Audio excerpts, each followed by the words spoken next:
என்று சொல்லு, சத்தியத்தை சொல்லு, சும்மஸ்தகிம் அதுல உறுதியா இரு என்று சொன்னார். இது ஒட்டுமொத்த உலகத்திற்கும் அல்லாஹ்வுடைய தூதர் அவர்கள் சாறு பிழிந்து வழங்கிய ஒரு அறிவுரை. சத்தியத்தை சொல்ல வேண்டும், அதில் உறுதியோடு நிற்க வேண்டும். எந்த அளவுக்கு என்றால், இந்த கொள்கையை ஏற்ற துவக்கத்தில் மட்டுமல்லாமல் இறுதி வரை இருக்க வேண்டும். இன்றைக்கு நம்முடைய வாழ்க்கையில எல்லா தருணங்களிலும் ஒவ்வொரு மனிதனையும் எதிர்பார்ப்பது அந்த உறுதிப்பாடு. அந்த பண்பு மட்டும் அவன்கிட்ட இல்லைன்னு வைங்க, அவன் இந்த உலகத்துல ஒருத்தே கிடையாது. ஒரு மாப்பிள்ளைய பேசுறோம், அவர் எப்படிங்க, நல்லவரா? நல்லவர் தான், எதுலையும் ஸ்டடியா இருக்க மாட்டார் அப்படின்னா அவருக்கு பொண்ணை கொடுக்குமா? கொடுக்க மாட்டோம். ஒரு வேலைக்கு சேர்ற இடத்துல வேலைக்கு வரக்கூடியவன் முதலாளி கேட்கிறார், கரெக்டா வேலைக்கு வருவியா? பார்க்கலாம், வருவேன், முடிஞ்சா வருவேன், இல்லாட்டி நின்றுவேன். சேப்பாடா, எல்லா வேலையும் திறமையா செய்வியா? எல்லா வேலையும் தெரியும், திறமையா செய்யணும், பார்ப்போம், கடை எப்படி கொண்டு பார்ப்போம் அப்படின்னா சேப்பானா. முதலாளிக்கு அவன் திருப்பி கேட்கிறான், நீங்க மாசம் மாசம் சம்பளம் கரெக்டா தருவீங்களா? பணமெல்லாம் இருக்கு, பார்க்கலாம், இவன் சேருவானா? எங்கேயும் ஒருத்தாவாது. இந்த பள்ளிக்கூடம் எப்படிங்க? நல்லா தான் தொடர்ந்தாங்க, சேர்த்துக்குங்க, சேர்ப்பாங்களா? சேர்க்க மாட்டாங்க. எந்த ஒரு இடத்திலையுமே ஒரு மனிதன்கிட்ட ஒரு ஸ்டடி, ஒரு உறுதிப்பாடு, அவனிடத்துல இருக்கக்கூடிய எல்லா விஷயங்களையும் அவன் முதல்ல கான்பிடண்டா இருப்பானா, நிலை குறையாம இருப்பானா, அவனை நம்பி இறங்கலாமா என்கிற அளவில் இருக்கிற உறுதிப்பாட்டை எதிர்பார்க்கும். நாளை மறுமையில் இவன் சுவனத்தில் நுழைவதற்கும் இந்த உறுதி தேவை. அல்லாஹ் ரப்பல் ஆலமீன் நாளை மறுமையில வெற்றி அடையக்கூடியவர்களை பற்றி சொல்கிற பொழுது, இந்த உலகத்தில் எந்த விதமான கவலை இல்லாமல், பயம் இல்லாமல், பதட்டம் இல்லாமல் இந்த கொள்கையில் நிலைத்திருப்பவனை பற்றி அல்லாஹ் சொல்கிறான். இன்னல்லதீன காலு ரப்புனல்லாஹு, அல்லாஹ்தான் எங்கள் இறைவன் என்று சொல்லிவிட்டு சும்மஸ்தகாமு அதிலே உறுதியோடு இருப்பவர்கள், ஃபலா கௌஃபுன் அலைஹிம் வலா ஹும் யஹ்சனூன், அவர்களுக்கு எந்த பயமும் இல்லை, எந்த கவலையும் இல்லை, அவர்கள் கவலைப்பட மாட்டார்கள் என்று அல்லாஹ் சொல்றான். இந்த கொள்கையை ஏத்துக்கிட்டோம், இந்த கொள்கையை ஏத்துக்கிட்டா மட்டும் உனக்கு பயமோ கவலையோ இல்லாம ஆகாது. அந்த கொள்கையில நீ உறுதியோடு இருந்தா எந்த கவலையும் பட வேண்டிய அவசியம் இல்லை. இது ஏன் இப்படி சொல்லப்படுதுன்னா, ஒருத்தன் இந்த கொள்கையை ஏத்துக்கிட்டா அவனை பயமுறுத்துகிற, அச்சுறுத்துகிற பிரச்சனைகளும் சோதனைகளும் வரும். ஒருவன் இந்த கொள்கையை ஏற்றுக்கொண்டால், ஏகத்துவத்தை ஏற்றுக்கொண்டால், தூதுத்துவத்தை ஏற்றுக்கொண்டால், இந்த உலகத்தில் வணங்கத்தக்க வகையில் வைக்கப்பட்டிருக்கிற மக்கள் கருதி கொண்டிருக்கிற படைப்பிடங்களை எல்லாம் அது கடவுளே கிடையாது என்று எதிர்த்து, ஒரே ஒரு கடவுள் அல்லாஹ்தான் என்று ஏகத்துவத்தை முழங்கும் பொழுது எதிர்ப்புகள் வரும். அதனாலே உனக்கு அச்சுறுத்தல் வரும். பின்பற்ற தகுதியானவர்கள் நபிகள் நாயகம் தான், அவர்களுக்கு பிறகு யாரும் இல்லை என்று பிரகடனம் செய்யும் பொழுது அச்சுறுத்தல் வரும். பெரியார்கள், மகான்கள், முன்னோர்கள், இமாம்கள், சஹாபாக்கள் இவர்கள் மதிக்கத்தக்கவர்கள், பின்பற்றத்தக்கவர்கள் கிடையாது என்று ஓங்கி ஒலிக்க பேசும் பொழுது அச்சுறுத்தல் வரும். உனக்கு பயம் வருமா? வராது. ஏன்? நீ இந்த கொள்கையில் உறுதியோடு இருந்தால் பயம் வராது. ஏகத்துவ கொள்கையிலும் தூதுத்துவ கொள்கையிலும் இருக்கும் பொழுது, இறைவன் எதை நன்மை என்றால் அதை ஏவுகிற பொழுது, இறைவன் எந்தெந்த தீமைகளை நமக்கு சுட்டி காட்டி இருக்கிறானோ அதை தடுக்கின்ற பொழுது, இந்த நன்மைகளை செய்யாதவர்கள் வழியாக நமக்கு எதிர்ப்புகள் வரும், தீமைகளை செய்பவர்கள் வழியாக நமக்கு எதிர்ப்பு வரும், அந்த நன்மைகளை செய்யாதவர்கள் வழியாக நமக்கு அச்சுறுத்தல் வரும், தீமைகளை செய்பவர்கள் அதை ஆதரிப்பவர் வழியாக நமக்கு அச்சுறுத்தல் வரும். பயப்படக்கூடாது என்றால் நீ சொல்லக்கூடியவன் அதில் உறுதியோடு இருக்க வேண்டும். இதுதான் மார்க்கம் சொல்கிறது. சாதாரணமான அச்சுறுத்தலாக இருக்காது, பலதரப்பட்ட அச்சுறுத்தல்களாக, ஊர் விளக்கமாக, உன்னை வெறுப்பாக, உன்னை தீண்டத்தகாதவனாக, உன்னை பார்த்தால் உன் மீது கடும் தாக்குதலை ஏற்படுத்த வேண்டும் என்று எதிர்நோக்கியவர்களாக அச்சுறுத்தல் வரும். நாம் செய்யக்கூடிய ஒவ்வொரு காரியங்களுக்கு எதிராக பலதரப்பட்ட விமர்சனங்கள் வரும். இழிவாக பேசுவார்கள், பொய்களையும் அவதூறுகளையும் விஷமமாக கத்துவார்கள், வானை முட்டுகிற வதந்திகளை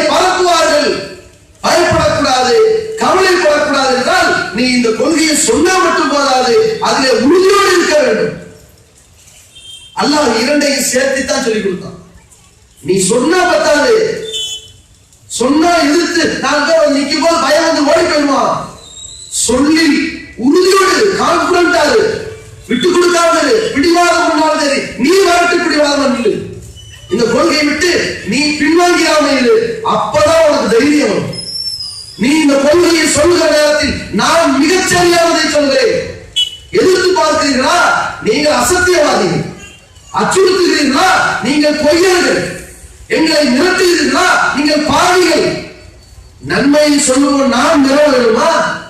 பாவம் செய்கிற நீங்கள் நரகத்தை கண்டு நிறுவ வேண்டும். தீமையில் இருக்கிற நீங்கள் நரகத்தை கண்டு அஞ்ச வேண்டும். அதை தடுக்கின்ற நான் வேண்டாம் உங்களுக்கு பயப்படணும் என்று உறுதியோடு இருக்க சொல்லி மார்க்கம் சொல்கிறது. சொன்னது மட்டும் இல்லைங்க. இந்த திருமறை குர்ஆன் என்பது ஒரு ஸ்டேட்மெண்ட் தியரி மாதிரி அப்படி படிச்சுட்டு போய்கிட்டே என்று சொல்வது கிடையாது. அறிவுரையும் இருக்கும். இந்த அறிவுரையை ஏற்று கடந்த காலகட்டத்தில் தன் வாழ்க்கையை கழித்தவர்களின் வரலாற்று படிப்புடையும் இருக்கும். அல்லாஹ் ரப்பல் ஆலமீன் முன் சென்ற நபிமார்கள் காலத்தை பற்றி எடுத்து சொல்கிறார். அதில் நடந்த மிக முக்கியத்துவம் வாய்ந்த சம்பவங்களை விளக்கி சொல்கிறார். லக்கத் கான ஃபீ கஸஸிஹிம் இபரத்துன் லிஉலில் அல்பாப். அவர்களுடைய வரலாறுகளிலிருந்து அறிவுடைய மக்களுக்கு படிப்பினை இருக்கிறது என்று சொல்கிறார். இது இட்டு கட்டப்பட்ட கட்டுக்கதைகள் அல்ல, உண்மை உள்ளது உள்ளபடி சொல்லப்படுகிறது என்கிறார். அந்த நபிமார்களுடைய வரலாறை நபிகள் மக்களுக்கு எடுத்து சொன்னார்கள். எதற்கு சொன்னார்கள்? நீங்கள் இந்த கொள்கையை ஏற்றிருக்கிறீர்கள், நன்மை ஏவுகிறீர்கள், தீமையை தடுக்கிறீர்கள். இந்த கொள்கையை ஏற்று நன்மையை ஏவி தீமையை தடுக்கிறவன் தான் வெற்றி பெற முடியும். அதுவும் தன்னந்தனியாக செய்வதை விட இது கடுமையான அச்சுறுத்தலுக்கு ஆளாக்கப்படுகிற கொள்கை. இந்த கொள்கையை சொன்னால் கடுமையான வெறுப்புக்கும் விமர்சனத்திற்கும் உள்ளாக்கப்படுகிற கொள்கை. இது குறித்து யார் வாய் திறந்தாலும் அவர் கடுமையாக விமர்சிக்கப்படுவார் என்பது எழுதி வைக்கப்பட்ட சட்டம், இயல்பு, இயற்கை. அப்ப என்ன செய்யறது? அல்லாஹ் ரப்பல் ஆலமீன் அழகான ஒரு வழியை சொல்கிறான். வல்தக்கும் மின்கும் உம்மா, நீங்கள் ஒரு சமுதாயமாக இருந்து செய்வீர்கள். எதற்காக? நீங்கள் தன்னந்தனியாக இருந்து செய்வதை விட ஒரு சமூகமாக இருந்து செய்யுங்க, ஒரு கூட்டமைப்பாக இருந்து செய்யுங்க. இது ஊழைகள் கயிர் நன்மையின் பால் அழைப்பதற்காக சமூகமாக கட்டமைப்போடு செயல்படுங்க. நன்மை ஏவுவதற்காக, முன்கர் தீமையை தடுப்பதற்காக செய்கிற அவர்கள் தான் வெற்றி பெறுவார்கள் என்று அல்லாஹ் சொல்றார். நீங்கள் கூட்டமைப்பாக செய்கிறீங்கள, நீங்க சொன்ன உடனேயே நீங்கள் சொன்னதை கேட்டு அப்படியே பின்பற்றக்கூடியவர்களாக மாட்டார்கள். எதிர்ப்பார்கள், உங்களை விரட்டுவார்கள், உங்களை வேறறுப்பார்கள், உங்களை கொலை செய்வார்கள், உங்களை ஊர் நீக்கம் செய்வார்கள், உங்களை அலைக்கழிப்பார்கள், உங்கள் மீது அவதூறுகளை அள்ளிடுவார்கள். பதட்டப்படக்கூடாது, பதறக்கூடாது, கதறக்கூடாது, வருந்தக்கூடாது, கலங்கக்கூடாது, துணிவோடு என்று சொல்லி அல்லாஹ் ரப்பல் ஆலமீன் சொல்கிறார். இது அல்லாஹ்வின் புறத்திலிருந்து இந்த ஆறுதல் வார்த்தைகள் மலக்குகள் வழியாக வந்து கொண்டே இருக்கும். இந்த கொள்கையை நீ போய் சொல்றீல, நன்மை ஏவறீல, தீமையை தடுக்கிறீல, இதை செய்யாதவன், இதை ஏற்றுக்கொள்ளாதவன் உன் மீது கடுமையா பாய்வான்ல, கவலைப்படாத, உன் கூட யார் இருப்பான் பாரு. இன்னல்லதீன காலு ரப்புனல்லாஹு சும்ம இஸ்தகாமு, அல்லாஹ் தான் நீங்கள் இறைவன் என்று சொல்லி அதிலே யார் உறுதியோடு இருக்கிறார்களோ தத்தனஸ்ஸலு அலைஹிமுல் மலாயிகா, வானவர்கள் வருவார்கள். வானவர்கள் வருவதை நீங்கள் காண மாட்டீர்கள். அதனால்தான் அல்லாஹ் சொல்லிவிட்டான், உங்கள் மீது வானவர்கள் இறங்குவார்கள். அல்லாஹ் தகாஃபு, பயப்படாதீங்க என்று உங்களுக்கு உளப்பூர்வமாக ஒரு பக்கபலத்தை ஏற்படுத்துவார்கள். உலா தரிசனம், கவலைப்படாதீங்க என்று அவர்கள் ஆறுதல் சொல்லிக் கொண்டிருப்பார்கள். வஅப்ஷிரு பில் ஜன்னah, உங்களுக்கு சொர்க்கம் இருக்கிறது, நீங்க ஏன் கவலைப்படுறீங்க என்று சொல்லிக் கொண்டே இருப்பார்கள். நீங்க தைரியமா உறுதியோடு இருங்க அல்லாஹ் சொல்றான். இப்படி சொன்னது மட்டும் இல்லை, நம்ம அத்தனை பேருக்கும் அல்லாஹ் ரப்பல் ஆலமீன் தெளிவான ஒரு உளவியல் பாடத்தை நடத்தி விட்டார். எப்படிப்பட்ட பாடம்? நீங்க இந்த கொள்கை ஏற்றிருக்கிறீர்களா? நன்மையை ஏறி தீமையை தடுக்கிறீர்களா? ஒன்னும் கவலைப்படாதீங்க. நீங்க இதை சொன்ன உடனே உங்க சொல்ல கேட்டு சாரை எல்லாரும் இஸ்லாத்துக்கு வந்துருவாங்க, இப்படி சொல்லலாம். நீங்க சொன்ன உடனே உங்களுக்காக வேண்டி எதை வேண்டுமானாலும் செய்ய தயார் என்று உங்களுக்கு அள்ளி வாங்கி வாரி வழங்கி உங்களை பெரிய அளவில் உயர்த்தி விடுவார்கள், மதிப்பார்கள், இப்படி நல்லா சொல்லல. நீங்க இந்த கொள்கையை சரியான முறையில் சொன்னீங்கன்னா உங்களுக்கு ஒட்டுமொத்த நாடே உங்களுக்கு கீழ் சரணடைந்து விடும் என்றும் சொல்லல. அல்லாஹ் ரப்பல் ஆலமீன் என்ன சொல்கிறார்? இந்த கொள்கையை நீங்கள் சொல்லுகிற பொழுது எதிர்க்கப்படுவீர்கள், துன்பத்திற்கு ஆளாவீர்கள், துயரத்திற்கு ஆளாவீர்கள், கடுமையான இழிவுக்கு ஆளாவீர்கள். இதையெல்லாம் நீங்க சந்திச்சுட்டு தான் சொர்க்கத்துக்கு போக முடியும். ஒருத்தன் ஈமான் கொள்ளல, அவன் டைரக்டா நரகத்துக்கு போயிடுவான். அவனை பத்தி பேச்சு இப்ப இல்ல. நீங்கள் ஈமான் கொண்டால் உடனே சொர்க்கத்துக்கு போக முடியாது. நீங்கள் சொர்க்கத்துக்கு போக வேண்டும் என்று சொன்னால் சோதிக்கப்பட வேண்டும். நீ கொண்ட ஈமான் வாய்மொழி வெற்று வார்த்தையா, வெற்று வார்த்தையா பேசியிருக்கிறியா, அல்லது உள்ளத்தோடு உள்ளபூர்வமாக நீ ஏற்றிருக்கிறாயா என்று சோதிச்சு பார்க்கணுமே, செக் பண்ணி பார்க்கணுமே. நீ நடிக்கிறியா அல்லது உலகத்துல இறைவனை பயந்து நல்லபடியா நடக்கிறியா நல்லா பார்ப்பானே. அந்த சோதனைக்கு பிறகுதான் சொர்க்கம் கிடைக்கும். எந்த அளவுக்கு அல்லாஹ் சொல்றான்? அம் ஹஸிபத்தும் அன் ததுகுல் ஜன்னத வலம்மா யஅதிகும் மஸலுல்லதீன ஸலவு மின் கப்லிக்கும். உங்களுக்கு முன் சென்றவர்களுக்கு ஏற்பட்டதை போன்று உங்களுக்கு ஏற்படாமல் நீங்க சொர்க்கத்துக்கு போலாம் நினைக்கிறீங்களா? அப்படியெல்லாம் நீங்க நினைக்காதீங்க. உங்களுக்கு முன் சென்றவர்களுக்கு ஏற்பட்டதை போன்று வரும். மஸ்ஸத்துஹுல் பௌசாவு, அவர்களுக்கு கஷ்டம் வந்தது, வர்ராவு, துன்பம் வந்தது, சுல்சிலு, இங்கும் அங்குமாக அலைக்கழிக்கப்பட்டார்கள். ஹத்தா யகூல ரசூல் வல்லதீன ஆமனு மாஹு. எந்த அளவுக்கு தூதரே ஏங்கிட்டார் அல்லாஹ். மத்தா ரசூலுல்லாஹ், இறைவா உதவி எப்ப கிடைக்கும்னு தூதர் கேட்கிறாரு. தூதர் இறைவன் புறத்திலிருந்து செய்தி பெறுகிற இடத்தில் இருப்பவர். அவர் கேட்கிறாரு, இறைவா உதவி எப்ப வரும்னு கேட்கிற வகையில் அவர்கள் எல்லாம் சோதிக்கப்பட்டார்களே, அந்த சோதனை வராம நீங்க சொர்க்கத்துக்கு போலான்னு பாக்குறீங்களா? யார் ஒருவர் சோதிக்கப்படாமல் இருக்கிறாரோ அவர் சத்தியவாதியே கிடையாது. ஏன்?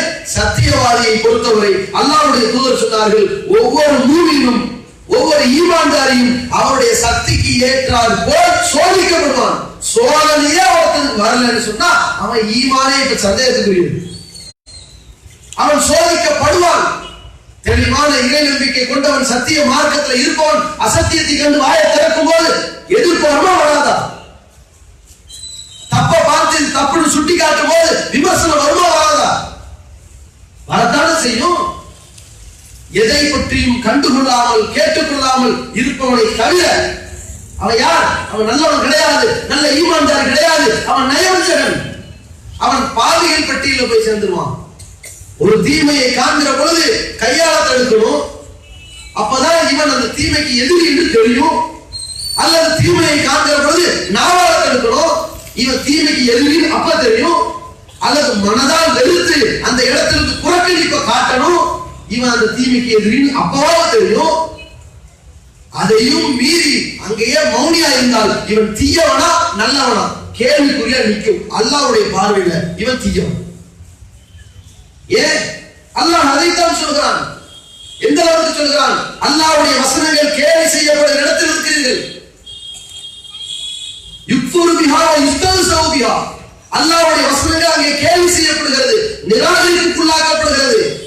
அந்த சபையில் உள்ளவர்கள் இறை வசனத்தை உனக்கு கையில சக்தி இல்ல, நாவால சுட்டி காட்டி தப்புன்னு சொல்லி இருக்கணும், அதற்கும் சக்தி இல்ல, மனதால் வெறுத்து வெளியே இருக்கணும்.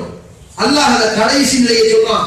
அங்க இருக்காத ஒருவேளை அதையும் மீறி இருந்த, இப்ப அல்லாஹ் அவர்களை எந்த இடத்துல வைக்கிறான்? இன்னக்கும் இதுவும் இதம் மிஸ்லுஹும், நீ அவர்களை போன்றவன்.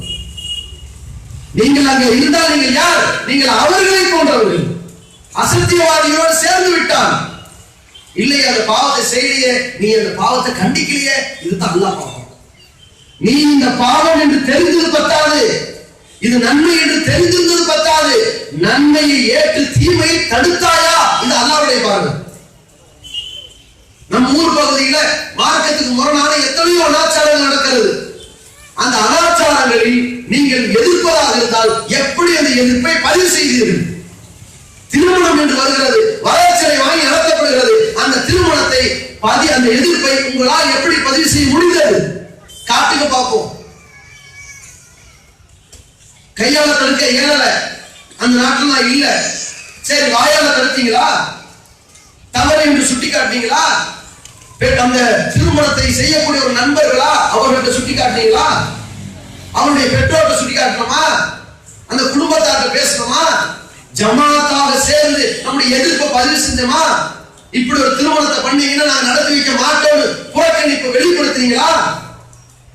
நீங்க அப்ப சத்தியத்தில் இருக்கிறீங்க, நீங்க நியாயத்துக்காக நிக்கிறீங்க, நீங்க தப்ப சுட்டி காட்டி இருக்கிறீங்க, நீங்க அல்லாஹ்வுடைய பார்வையில நன்மைக்கு துணைந்து இருக்கிறீர்கள், தீமையை எதிர்த்து இருக்கிறீர்கள். சரி, குறைஞ்சபட்சம் அந்த திருமணத்துக்கு நான் வரமாட்டேன் என்று புறக்கணிச்சீங்களா? புறக்கணிச்சீங்கன்னா ரைட்டு, நீங்க அந்த தீமையை எதிர்த்து இருக்கிறீங்க. அது பலவீனமான ஈமான் இருந்தாலும் பரவாயில்ல, ஏதோ உங்களோட கொஞ்சம் கொஞ்சமாக ஈமான் முக்கிய. நீங்கள் அங்கே சென்று சாப்பிட்டு இருந்திருக்கிறார்கள், நீங்கள் யார்? நான் வரதட்சணை வாங்கலையே என்று நீங்க பேசலாம். வரதட்சணையை வாங்குற செயலை நான் செய்யலே என்று பேசலாம். நீங்கள் அதை அங்கீகரித்தீர்களே, போய் சாப்பிட்டு விட்டீர்களே, அங்கீகாரம் கொடுத்து விட்டீர்களே, முடிஞ்சு போச்சு, பாவிகள் கீழ் சேர்ந்தாச்சு.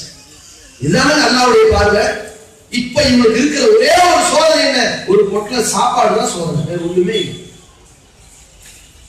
சாப்பாட்டை தான் இப்ப தியாகம் பண்ணணும், அல்லது மிஞ்சி போனா அந்த நட்பு வட்டாரத்தை தியாகம் பண்ணணும். ஏன் திருமணத்துல கலந்துக்கல? நீ வரதட்சணை வாங்கணும், இப்ப தாவ ஆரம்பிக்க போகுது, தீமையை தடுக்க வேண்டிய வரும். இப்ப அப்ப பலதரப்பட்ட கேள்விகள், ஏச்சு பேச்சுகள், காரசாரமான வாதங்கள், தர்க்கங்கள் அப்படியே சொல்ல ஆரம்பிக்கும். இப்ப இவன் கொஞ்சத்தை சகிச்சுக்க வேண்டி வரும். அதுக்கப்புறம் அவன் தூக்கி இங்க முன்ன தூக்கி போடுவான்.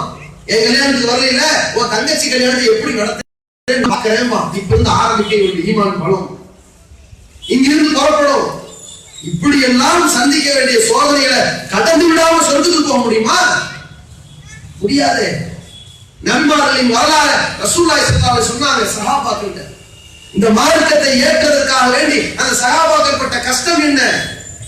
சுடு மணல்ல போட்டு புரட்டப்படுகிறார்கள், கடுமையான வெயில், இரும்பு கவசத்தை போட்டு அதன் தழும்பு அவருடைய உடல்ல போய் சேர்ற மாதிரி. எப்படி?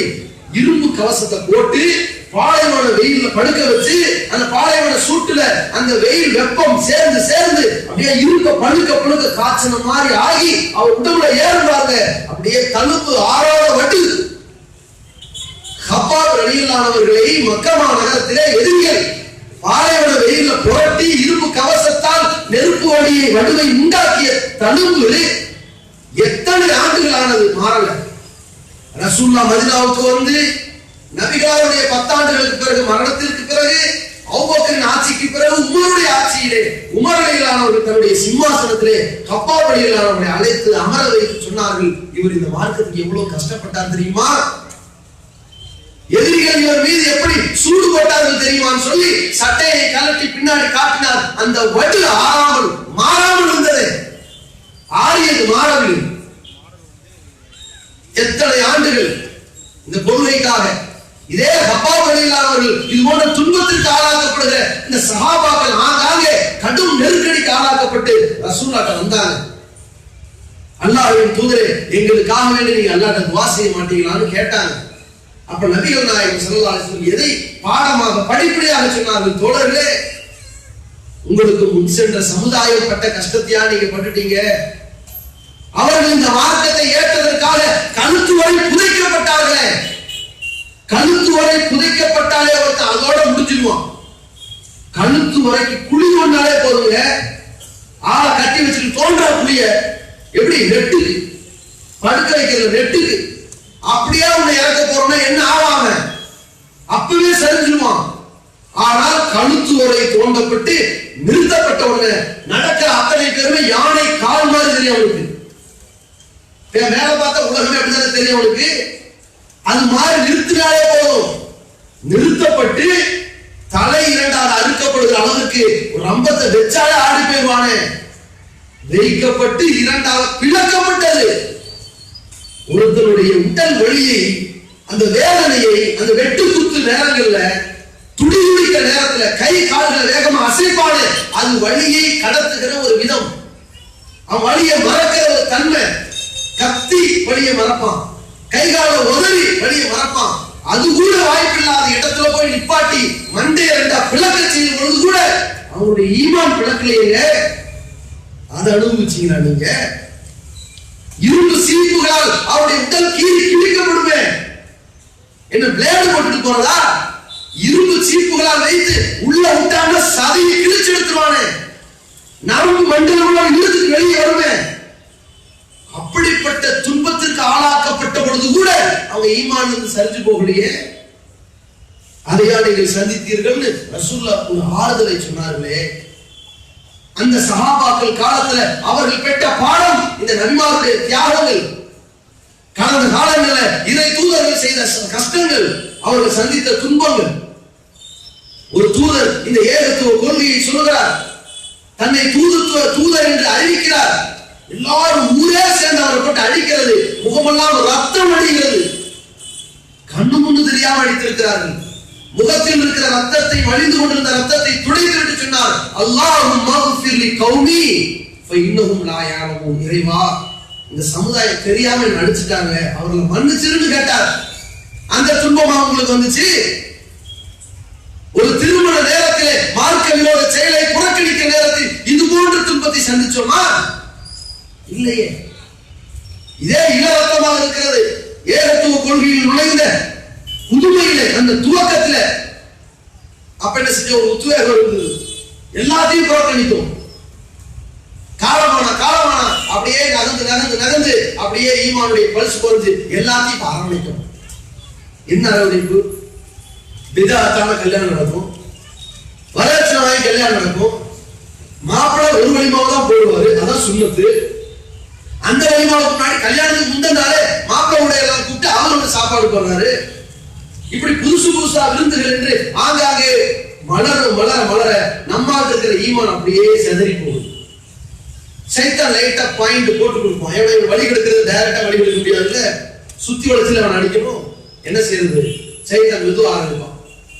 வரதட்சணை வாங்கினாங்கல்ல, அது இந்த சபை இல்ல, வேற எங்கேயோ வாங்கியிருக்கான். இந்த கல்யாணம் விட்டு சபையில வரதட்சணை வாங்கல, அப்ப அந்த சபை கூடுமா கூடாது என்ன ஆரம்பிப்பான். இப்படியே யோசிப்பான். ஆமா, அடை எதை நோக்கி திருமணம் நடைபெற்றது? வரதட்சணை அடிப்படை வச்சு நடந்திருக்குது. மொத்த திருமணத்தையும் புறக்கணிக்குமா இல்லையா? இதுவரான உனக்கு இந்த சபை, இந்த உணவு ஹலாலா ஹராமா, இது ஆரம்பிப்பான். இப்படியே அதல பாதாளத்துல விழ வைப்பான். ஷைத்தான் அப்படித்தான் திட்டம் தீட்டுவான். சின்னதா நம்மகிட்ட பறிப்பான். ஈமான பறிக்கிறத மொத்தமா பிடிக்கிட்டு போய மாட்டான். 5 ரூபா 10 ரூபா அப்படியே தள்ளிட்டு போவான். இது மாதிரி ஒவ்வொரு உறவுகளை நெருக்கமா வாழ வைக்க கூடாதா? உறவுகளோட இணங்கி இருக்க கூடாதா? ஏன் இவ்வளவு பிரச்சனை பண்றீங்க? ஏன் இவ்வளவு சங்கடத்துக்கு ஆளாறீங்க? ஏன் எல்லாரையும் பகைச்சுக்கிறீங்க? இப்படி பார்த்தா உலகத்துல வாழ முடியுமா? இப்படி பலதரப்பட்ட கேள்விகளை கேட்டு விமர்சிச்சு அப்படியே நம்முடைய ஈமான் அழிக்கிறாங்க.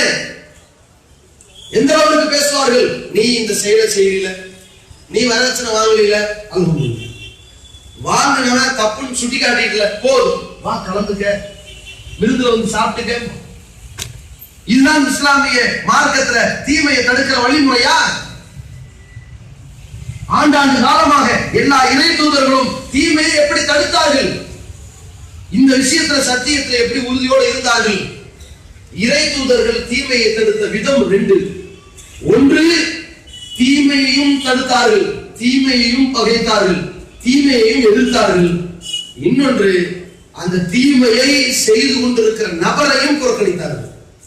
2 புறக்கணிப்பு இருக்கணும். ஒவ்வொரு இடத்திலையுமே ஒரு தௌஹீத்வாதிட்ட 2 புறக்கணிப்பு இருக்கணும். ஒரு தீமை நடக்குதா, அந்த தீமையை நீங்க எதிர்க்கிறீங்க சரி, ஆனால் அந்த தீமையை செய்யற அந்த நபரை அப்ப எதிர்த்தீங்களா? அதான் முக்கியம். இப்ராஹிம் அலைஹிஸ்ஸலாம் அந்த மக்களுக்கு என்ன சொன்னார்? இன்னா புராவு மின்கும் வ மிம்மா தஅபுதுன மின் துனில்லாஹ். நாங்கள் உங்களை விட்டு பிரிந்தவர்கள், அல்லாஹ்வை விட்டு நீங்கள் யாரை வணங்குகிறீர்களோ அவைகளை விட்டும் பிரிந்தவர்கள். என்ன சொல்றாரு இப்ராஹிம் நபி? அல்லாஹ் விட்டு நீங்க யாரையெல்லாம் வணங்குறீங்களோ அவங்களையும் நாங்க வணங்க மாட்டோம், அவர்களை நீங்கள் வணங்கி கொண்டிருப்பதால் உங்களோடு அதை சேர மாட்டோம். இந்த பகைமை எங்க காட்டாரு? அல்லாஹ்வை விட்டு வேற யாரையும் நெருங்க மாட்டோம் என்று ஏகத்துவத்தை காட்டிட்டாரு. இணை வைக்கக்கூடிய இந்த நபரையும் நாங்கள் நெருங்க மாட்டோம் என்று இந்த கொள்கையை தெளிவுபடுத்தினாரே, அந்த தெளிவு நம்மகிட்ட இருக்கா?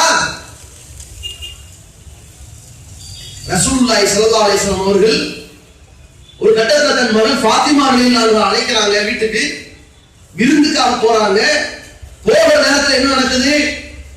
அவருடைய இல்லத்திற்கு போகிற நேரத்துல வீட்டுக்கு வாசல்ல ஒரு திரைச்சீலை ரொம்ப அலங்காரமா இருக்கிறது. பார்ப்பதற்கு ரொம்ப ஈர்க்கும் வகையில் இருக்கிறது. அது உருவம் கூட பறிக்கப்படல. அந்த வார்த்தை ரொம்ப அலங்காரமான திரைச்சீலை. அதை பார்த்து ரசூலா என்ன பண்ணாங்க, மாலை ஒளி துன்யா, எனக்கு இந்த துன்யாவுக்கு என்ன இருக்குது அப்படின்னு அதை வெறுத்துட்டு டக்குன்னு புறக்கணிச்சு போனாங்க. இப்ப ரசூலா இரண்டை புறக்கணித்தார்கள். ஒன்று, இந்த ஆடம்பர திரைச்சீலையை புறக்கணித்தார்கள். மற்றொன்று, அதை ஒட்டி தன் வீட்டில் இப்போ நடக்கிற ஒரு விருந்து. இன்னைக்கு நம்ம உள்ள போய் சாப்பிட்டா என்ன ஆகும்? பாத்திமா நாயகி வழங்குகிற விருந்து, மகள் தகப்பனுக்கு கொடுக்கிற உணவு, அவ்வளவுதான், வேற ஒண்ணுமே கிடையாது. இப்ப நாம் இதை போய் சாப்பிட்டால் இந்த திரைச்சீலை, இந்த சகாபி பார்க்கிறாரு, அந்த வீட்டினுடைய சுற்றுச்சுவர் ஓரங்களில் எல்லாம் ஆடம்பரமான அலங்காரமான திரைச்சீலை அப்படியே தொங்க விடப்பட்டிருந்தது. அந்த காலத்துல அது ரொம்ப பார்த்தாலே கடுமையான, இது ஓவர் அநியாயத்துக்கு இப்படி தொங்க விட்டுருக்காங்க மாதிரி இருக்குது. அவர் அதை பார்த்துட்டு, ஏன் இந்த வேலையை பண்ணியிருக்கிறீங்க அந்த சஹாபிட்ட கேட்கிறாரு. அவர் சொல்றாரு, நான் எங்க பண்றேன், எங்க வீட்டு பொம்பளைங்க பண்ண வேலை, உன் வீட்டு பெண்கள் பண்ணதுக்காக நான் இங்க இருக்க முடியாது, இது தப்பு, இந்த துணிமணிகளை இங்க வச்சு வீண் பண்ற, நான் இந்த இடத்தை விட்டு வெளியேறேன்னு சொல்லி அந்த சஹாபி புறக்கணிச்சுட்டு போனாரு. எதை புறக்கணித்தார்? விருந்தையுமா அந்த ஆடம்பரத்தையுமா? ரெண்டையும் தானே புறக்கணிச்சாரு. இதுதானே எல்லா நபிமார்களிடமிருந்து கற்றுக்கொண்ட பாடம் இதுதானே. இப்ப நாம் ஒரு சபைக்கு போறோமே, அந்த சபை சரியில்லை, அந்த செயலையும் புறக்கணிக்க வேண்டும், அந்த சபையும் புறக்கணிக்க வேண்டும் என்பதாலே நாம் கற்றுக்கொண்ட பாடம். அது நம்மிடத்துல கடைசி வரைக்கும் இருக்கா? பேணுதலோடு நடக்கிறோமா? இது அல்லாஹ் பாப்பா. உறுதி என்றால் ஏதோ ஆரம்பத்தில் வருவதில்லை, கடைசி வரைக்கும் வரணும், சாகும் வரைக்கும் வரணும், இறுதி கட்டம் வரைக்கும் வந்தால்தான் அது உறுதி. நபிமார்கள் எத்தனையோ கட்டங்களை எதிர்கொண்டார்களே, இறுதி கட்டம் வரை அப்படி இருந்தார்கள். நபிமார்களை பொறுத்தவரை அவர்களை முன்னிறுத்துவதில் எல்லா அச்சுறுத்தல்களையும் எதிர்கொண்டார்கள். இப்ராஹிம் அலைஹிஸ்ஸலாம் நெருப்பு குண்டத்தில் தூக்கி எறியப்பட்ட பொழுது கூட நெருப்பு கண்டிப்பாக தன்னை பொசுக்கும் என்றுதான் இப்ராஹிமுக்கு தெரியும். இந்த நெருப்பு நம்மை குளிர்விக்கும் என்று அவருக்கு தெரியாது. நெருப்பிலே தூக்கி எறியப்பட்ட பொழுது அல்லாஹ் தான் நெருப்பை குளிர்வித்தான். தூக்கி எறியப்பட்டதை எதிர்கொண்டாரா இல்லையா? அந்த அரசனுக்கு முன்னால் இந்த சத்தியத்தை சொன்னாரா இல்லையா? நபி மூசா இந்த மார்க்கத்தை சொல்கிறார், விரட்டி அடிக்கப்படுகிறார், கடலுக்கு பக்கத்தில் அவர் நின்றாரா இல்லையா? பின்னால் பெரும் படையோடு பெரும் ஆயுதங்களோடு ஃபிரௌன் படையெடுத்து வந்த பொழுது கூட இவருடைய உள்ளம் நடுவிடுங்காமல் படைத்தவனை நம்பி இருந்ததே, என் இறைவன் என்னை கைவிட மாட்டான் என்று உறுதியாக இருந்தாரே. அது போன்ற பாரதூரமான பிரச்சனைகளையா நாம் சந்தித்து விட்டோம்? இல்லையே. ஒரு விருந்து. நாம் இந்த சத்திய கருத்தை மக்களுக்கு சொல்லுவோம். மௌலித் ஓதக்கூடாது, அல்லாஹ்வுக்கு ஷிர்க் வைக்கிறாங்க, நபிகள் பெருமானாரை அல்லாஹ்வுக்கு நிகராக கொண்டு வைக்கிறாங்க, இறந்து போனவர்களை அல்லாஹ்வுக்கு நிகராக ஷஃபாத் பரிந்துரைங்கிற பேர்ல, வசீலாங்கிற பேர்ல சமாதி வழிபாடு செய்து கொண்டிருக்கிறார்கள். இதை நாம் என்ன செஞ்சுட்டு இருக்கிறோம்? ஒரு முறை கண்டிச்சு நோட்டீஸ் கொடுப்போம், ஒரு முறை கண்டிச்சு போஸ்டர் அடிப்போம், ஒரு முறை கண்டிச்சு பொதுக்குழு நடத்துவோம். முடிஞ்சிருச்சா நம்ம பண்ணி? அடுத்த வருஷம் அவங்க எல்லாம் விளங்க மாட்டாங்க என்று ஒதுங்கிடுவோமே. இதுதான் நம்முடைய தாவா பணியா? ஒண்ணு நான் மௌத்தாகணும், இல்லாட்டி அவன் மௌத்தாகணும், அது வரைக்கும் தொடரணும். அதான் தாவா பணி. தெளிவா புரிந்து கொள்ளுங்கள். அசத்தியவாதி உறுதியோடு இருப்பான், அதை விட 4 மடங்கு 4000 மடங்கு சத்தியவாதி உயிரோடு இருக்கணும். நூஹ் அலைஹிஸ்ஸலாம் அவர்களை பற்றி அல்லாஹ் குர்ஆன்ல சொல்கிறான். இந்த பொதுக்கூட்டத்திற்காக வேண்டி மிகுந்த பொருட்கள் ஏற்பட்டிருக்குது. உங்கள்கிட்ட வாழியேந்தி வருவாங்க, அல்லாஹ்வுடைய திருப்தியை நாடி வாரி வளருங்க. இனி மாநாட்டுக்கு மக்களை அழைத்து செல்கிற அந்த செலவுகளும் இருக்கிறது. அதையெல்லாம் அனுசரித்து உங்களுடைய பொருளாதாரம். நூஹ் அலைஹிஸ்ஸலாம் அவர்கள் அல்லாஹ் சொல்கிறான், ஃபலபிஸ ஃபீஹிம் அல்ஃப ஸனத்தின் இல்லா 50 ஆமா. 950 ஆண்டுகள் அந்த மக்கள்கிட்ட வாழ்ந்தார். சற்றே குறைய 900 ஆண்டுகள் தாவா செய்தார். எப்படி? நாம எவ்வளவு வருஷம் செஞ்சிருப்போம்? ஒரு 10 வருஷம். 10 வருஷத்துல எல்லா நாளுமா? வாரத்துக்கு ஒரு நாள், வருஷத்துக்கு ஒரு 55 நாள், 10 வருஷம் ஒரு 550 நாள், அவ்வளவுதானே? 900 ஆண்டுகள் தாவா செய்தார். நிலை குலைந்தாரா? நிலை குலையல. 100 நிலை குலையல. அந்த காலத்தில் இருந்த பாவியும் நிலை குலையல. 100 எப்படியோ பிரச்சாரம் செய்து விட்டார். இறைவா, நான் பகல்ல கூப்பிட்டேன், நைட்ல கூப்பிட்டேன், தனியா கூப்பிட்டேன், ரகசியமா கூப்பிட்டேன், பொதுவா கூப்பிட்டேன், மிக மிக சொற்பமானவர்களை தவிர மற்றவர்கள் தெளிவாக சொன்னார்கள். லா ததருன் ஆலிஹத்தன் வலா சுவாஅன் வலா யகூஸ வ யஊக வ நஸ்ரா. வத்து, சுவா, யகூஸ், யஊக், நஸ்ர் இந்த 5 பேர் விட்டுறாதீங்க.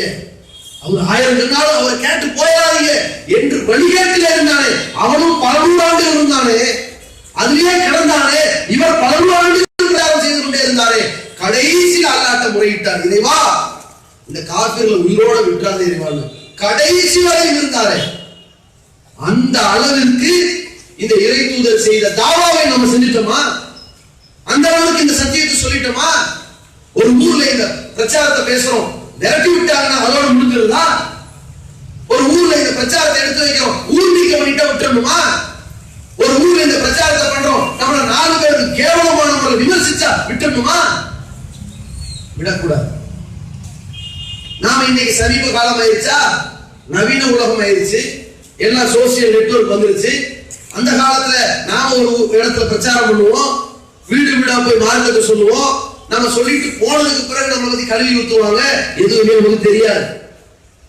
அதிகபட்ச நேர்ல வந்து சொன்னா தான் தெரியும், அல்லது எதையாவது எழுதி நோட்டீஸ் விட்டா தான் தெரியும். இன்னைக்கு அப்படியா? யாரு எத்தனை மணிக்கு நம்மள என்னென்ன மாதிரி எல்லாம் கல்வி ஊத்துறான்னு பேஸ்புக்ல வந்துட்டே இருக்கு. இதை பார்த்து பார்த்து பார்த்து இப்படி சொல்றது, இப்படி சொல்றது. இதுல வேற ஒரு மாயை. 15,000 பேர் இதை பார்த்துக்கானோ நம்மளை திட்டினது, 18,000 பேர் நம்மளை திட்டிருக்கானோ, இப்படிங்கிற மாதிரி சுத்தி சுத்தி சுத்தி வரும்போது இவன் உளவியல் ரீதியா ஒரு தாக்குதலுக்குள்ளாகிறான். நமக்கு எதுக்கு வேண்டாத வேலை அப்படின்னு வரானா? உங்களை ஊர் நீக்கம் பண்ணிட்டானா? தீண்ட தகாதவன் என்று சிறை அடைச்சிட்டானா? என்ன நடந்து போச்சு? உங்களுடைய பிரச்சாரத்தால் நீங்கள் நன்மை ஏறுவதால் தீமையை தடுப்பதால் வயிறின்றி நாள கக்கிறான், விஷத்தை தானே கக்கிறான். நீங்க ஏன் பதறீங்க? நீங்க ஏன் கவலைப்படுறீங்க? அல்லாஹ் மிக தெளிவாக சொல்லிவிட்டான், நீங்கள் இணை வைப்பாளர்களால் வேதம் கொடுக்கப்பட்டவர்களால் கடுமையாக சோதிக்கப்படுவீர்கள். அதே மாதிரி உள்ள தஸ்மஉன்ன மினல்லதீன ஊத்துல் கிதாப் வ மினல்லதீன அஷ்ரகு அதன் கஸீரா, வேதம் கொடுக்கப்பட்டவர்களால் இறைவனுக்கு இணை வைப்பவர்களால் அருவருக்கத்தக்க விமர்சனங்களை எதிர்கொள்வீர்கள். நீங்கள் பொறுத்துக் கொண்டால் இன் தஸ்பிரு வ தத்தகு, நீங்கள் இறைவனை அஞ்சி நீங்கள் சகித்துக் கொண்டிருக்கிறீர்களானால் ஃப இன்னதாலிக மின் அஸ்மில் உமூர், உறுதிமிக்க காரியங்கள் அது. எது உறுதிமிக்கவர்கள் காரியம்? உறுதிமிக்கவர்களின் காரியம் எது? இப்ராஹிம் நபி நெருப்பு குண்டத்தில் எரியப்பட்ட பொழுது சளைக்காமல் இருந்தாரே, அதற்கு சமம். ஃபிரௌன் படை திரட்டி வரும் பொழுது கடலை எதிர்கொண்டு துணிச்சோடு இருந்தாரே, அதற்கு சமம். நீ நிலை குறையலாமா? வீட்டுல மௌத்து விழுந்துருச்சு, என்ன செய்யறது? தூக்கிட்டு போனா லெட்டர் கொடு, நான் இந்த ஜமாத்துக்கு கட்டுப்பட்டவன், இமாம்களுக்கு கீழ்ப்படிந்தவன், சந்தா கட்டுவேன், அடக்கம் பண்றது, லெட்டர் கொடு அப்படின்னு மிரட்டுறாங்க. என்ன பண்றது? இந்த கொள்கையை ஏண்டா எடுத்துக்கிட்டோம் என்று நினைக்காத, அதை எதிர்கொள்ள வேண்டும். அந்த அடக்கஸ்தல உரிமையை நாம் பெற்றிருக்க வேண்டும், பெறுவதற்கு போராட வேண்டும். துணிச்சலா நிக்கிறதை தவிர தோண்டு போகக்கூடாது. இவன் சுத்தி நிற்கும். தகப்பனார் நமக்கு தெல்ல தெளிவாக தெரிகிறது, அவர் இணை வைப்பவர் தான். அவர் அப்படித்தான் சொல்லிக்கிட்டு இருந்தார். திருந்தின பாடில்ல இறந்துட்டார். வீடே மரண ஓரத்துல கண்ணீர் விட்டு கதறி கொண்டிருப்பார்கள். இவன் அமைதியா கல்லு மாதிரி நிப்பான் ஓரமா. பெத்த தகப்பனுக்காக வேண்டி அழுகிறானா, ஒரு சொட்டு கண்ணீர் வருதா, இவனுக்கு எல்லாம் இறக்க இருக்குதான்னு கேட்பாங்க. என்னைக்குமே வீட்டு வாசல் பக்கம் கூட வராதவங்க அன்னைக்கு வந்து பேசுவார்கள் பாசத்தை பற்றி. வாயோடு நிற்பான். இவன் அந்த வீட்டுல இருந்து சம்பாதிச்சு கொட்டி இருப்பான். ஊதாரியா இருக்கிற மகமது சொல்லுவான், ஏண்டா பெத்த தகப்பனுக்காக கண்ணீர் சிந்த மாட்டேன்னு கேட்பான். அப்பவும் அமைதியாக நிற்பான். அந்த நேரத்தில் வருத்தப்பட்டிருப்பான், கவலைப்பட்டிருப்பான், கையெழுந்த முடியாம தவிப்பான். ஏன்? அவர் இணை வைப்பவர், கேட்க முடியாது. அது நபிக்கு கூட அந்த அனுமதி எல்லாம் கொடுக்கல. இப்ப என்ன செய்யறது? இது ஒரு சோதனை. இந்த சோதனை நேரத்துல இவர் அடக்கம் பண்ற வரைக்கும் போய் நிற்பான். அவ்வளவுதான். பாவம் தேட முடியாது, இவருக்கு ஜனாசா தொழுகை நடத்த முடியாது. இந்த நேரத்தில் குடும்பமே இவனை ஒரு விரோதி மாதிரி, ஒரு பகைவனாக, இவன் தீண்டத்தகாதவனாக வெறுத்து ஒதுக்குவார்களே. கவலைப்படக்கூடாது. ஏன்? இந்த கொள்கையை ஏற்றுக்கொண்டால் நமக்கு பின்னால் வானவர்கள் நமக்கு ஆறுதல் சொல்லுவாங்க. நீ பயப்படாதப்பா, உன் சொர்க்கம் இருக்கு, நீ பதறாத, நீ கவலைப்படாத, உன் சொர்க்கம் இருக்குது என்று நமக்கு ஆறுதல் வானவர்கள் தான். வரக்கா பின் நௌஃபல்ட்ட ரசூலுல்லாஹை அழைத்து சென்றார்கள் கதீஜா நாயகி ரசூலுல்லாஹ் வரக்கா பின் நௌஃபல்ட்ட கூட்டிட்டு போய் இவர் இன்னும் பதறாரு, என்னன்னு கேளுங்கன்னாங்க. சொன்னாங்க, ஹிரா குகைக்கு போனதை சொன்னாங்க, அங்க வானவர் ஜிப்ரீல் வந்ததை சொன்னாங்க, அவர் சொன்ன வசனங்களை சொன்னாங்க. எல்லாத்தையும் கேட்டுட்டு வரக்கா அவர்கள், நீ இறை தூதர் ஆயிட்ட, இதே சமுதாயத்தான் நீ விரட்டி அடிக்க படுவாய், இதே சமுதாயம் விரட்டி அடிக்கும். அந்த மாதிரி நேரத்துல நான் ரொம்ப பலசாலியா இருந்தா உனக்கு உதவி செஞ்சிருக்க முடியுமே என்றெல்லாம் அவர் கவலைப்பட்டார். அப்ப நபிகளார் கேட்டார்கள், நான் விரட்டப்படுவேனா எதிர்க்கப்படுவேனான்னு கேட்டார்களே. அப்ப வரக்கா என்ன சொன்னார், இந்த கொள்கையை ஏற்ற யாராக இருந்தாலும் எதிர்க்கப்படுவார்கள். இது யதார்த்த நியதி என்பதை புரிந்து கொள்ளுங்கள். நீங்கள் நாம இந்த குர்ஆன் மாநாடு மக்களுக்கு போறோமா, வர மாட்டேன்னு சொல்றதை நீங்க இயல்பா கருதணும், வரேன்னு சொன்னது ஆச்சரியமா இருக்கணும். என்னங்க இது, அன்னைக்கு சிற்குழி மாநாடு கூட்டம் அப்ப வரல, முகமது ரசூலுல்லாஹ் அப்ப வரல, இப்ப வரேன்டாங்க, இது ஆச்சரியமா இருக்கணும்.